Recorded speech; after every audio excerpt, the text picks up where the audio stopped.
All right, good deal. So the next video that was requested was some crucifix details. And also Ian, who's right here in Turtle, requested seeing a position where I'm threatening multiple submissions at the same time. And the crucifix is definitely one of those examples. It's always the threat of one sub that is setting everything else up. So the first thing I need to do anytime I want to hit the crucifix is get into this space. So I've got to dominate this space. Now, depending on how they defend will give me some different options. Sometimes I can just put my foot by their head and this arm will reach out and grab. And we can see that we've already basically got the crucifix position. But in most scenarios, I don't like betting on the person making a mistake. I want to be able to force them down that path. So if they grab, that's great, but a lot of times that won't happen. So the next option is that I pop my knee out so there's enough space and I step in and then I pull. But once again, some people have very good connection with their knees and their elbows, and so this is really tough. So the last thing that I'll do is I'll use my hand and punch to the ground.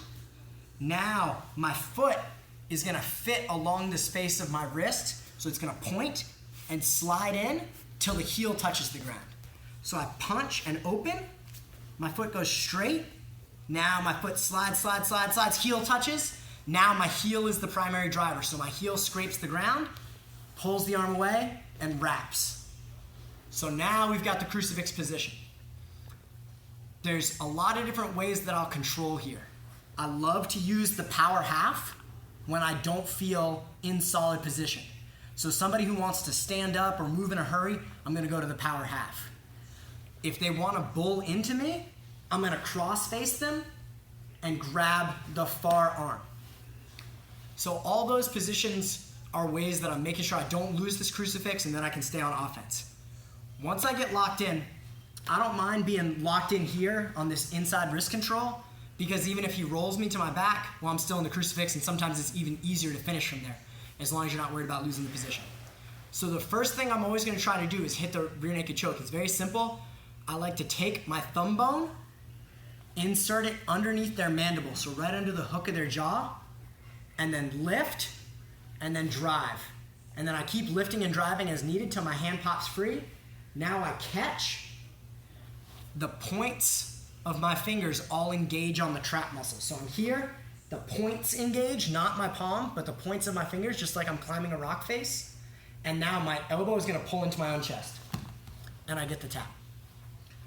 So that's the simple version of the choke. Sometimes, especially when our arms are a little bit tired, or when this guy just doesn't want to tap, that one arm isn't gonna be enough. So after I get deep, I'll settle in, then I'll do a normal rear naked choke finish. So that can be a way to add power sometimes, and I'll just finish holding onto this arm just like this.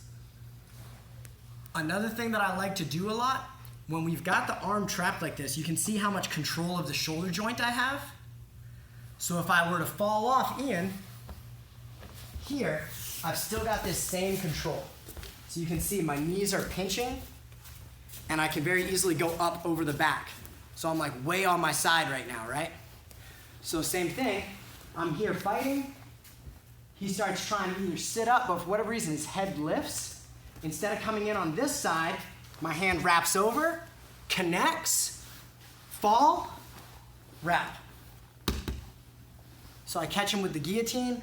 If I need to, I can always connect in. If I go to this like high elbow Marcellotine, this is one of the nastiest guillotines that exists. You see it a lot in MMA, a lot less in jiu-jitsu, because the guy kind of has to be like really trying hard to get up to make this situation happen.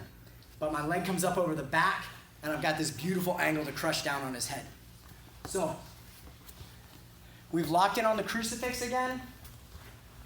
We've got the one arm choke, the regular rear naked choke. We've got the guillotine if he forgets about the other side. The last one is, starting to work on his arm. So when I'm here, I've got my knees split out wide. I'm gonna slide back and my hips pressure down, and I get the tap on the arm.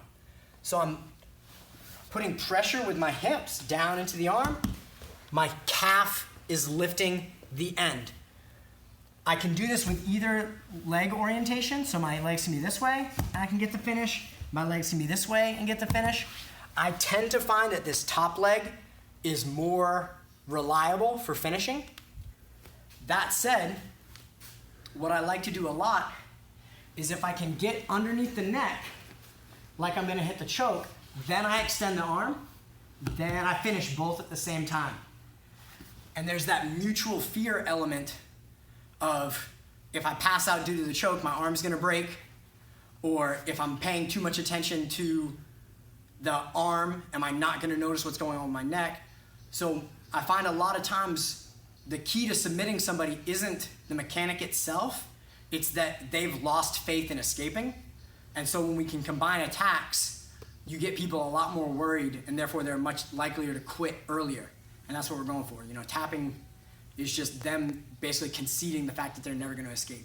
So that's kind of some simple versions of crucifix attacks that I do. There's some other variations in there, but one arm rear naked choke, full rear naked choke, guillotine, and then attacking the arm. So that's basically it.